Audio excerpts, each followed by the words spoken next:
Hello కాకా కాకేసి నేను మీ గుండు కాక మెగా ఫ్యామిలీ అభిమానిని పవన్ అన్న భక్తుని సినిమా అయితే మళ్ళీ మనకు ఒక గబ్బర్ సింగ్ సినిమా చూసి ఏ రేంజ్లో అయితే మనం సంతోషపడ్డామో ఎంత ఆనందం చేసినామో ఎంత కమర్షియల్ ఎంటర్టైన్మెంట్ అంటారు కదా ఆ టైప్ ఎంటర్టైన్మెంట్ ఇది ఈసారి ఖచ్చితంగా డబుల్ ఇస్తా అని హరీష్ శంకర్ చెప్పాడు. మాట నిలబెట్టుకుంటాడని నేనైతే అనుకుంటున్నాను.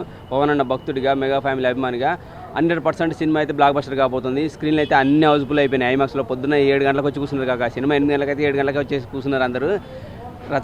నాకు తెలిసి అయితే థియేటర్లో రచ్చ జరగబోతుంది. ఇంకా సింగిల్ థియేటర్ కాడ ఏ విధమైన రచ్చ ఉంటుందో, ఎన్ని కటౌట్లు వెళ్తాయో, ఎన్ని బాంబులు వెళ్తాయో మనమైతే ఊహించలేము. ఈరోజు ఉగాది విత్ పవన్ అన్న ఉస్తాద్ భగత్ సింగ్. చూడండి టైటిల్ కూడా ఉస్తాద్ భగత్ సింగ్, ఒక దేశ భక్తుని పేరు, స్వతంత్ర సమర యోధుడి పేరు పెట్టారు సినిమా. ఆ పేరుకు విలువ ఇంకా పెరిగేలా చేస్తారని డైరెక్టర్ మాట ఇచ్చాడు. ఖచ్చితంగా మాట నిలబెట్టుకోవాలని కోరుకుంటాను, నిలబెట్టుకుంటాడని కూడా నమ్ముతున్నాను నేను. సినిమా అయితే వండర్ఫుల్ కాబోతుంది. అన్నయ్య అఫ్కోర్స్ ఇప్పుడు కొంచెం మనకు అభిమానులు కొంచెం దూరమైంది కావచ్చు, కానీ ప్రజలకు సేవ చేయడానికి వాళ్ళకు దగ్గరగా ఉన్నాడు. ఒక్కటి ఆలోచించుకోండి, అభిమానులు మాత్రం ఎట్టి పరిస్థితుల్లో బాధపడద్దు, సినీ అభిమానులు ఎట్టి పరిస్థితుల్లో బాధపడకూడదని నేను కోరుకుంటున్నాను.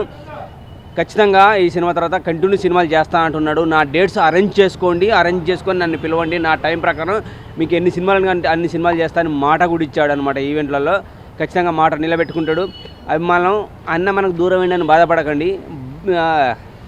ఇది మన పబ్లిక్, నార్మల్ పబ్లిక్ ఉన్నారుగా, కామన్ పబ్లిక్ ఉన్నారుగా, వాళ్ళకు సేవ చేయడానికి వాళ్ళకు అతి దగ్గరగా వెళ్ళాడు. మన గుండెల్లో ఉన్నాడు, వాళ్ళకి అతి దగ్గరగా వెళ్ళాడు, వాళ్ళకి సేవ చేస్తున్నాడు. సో అదే సేవ మనకు చేస్తున్నాడు అనుకోండి. ఎందుకంటే మన చుట్టూ ఉన్న బ్రదర్స్, అక్కలు, చెల్లెలంతా అన్నకు భక్తులే.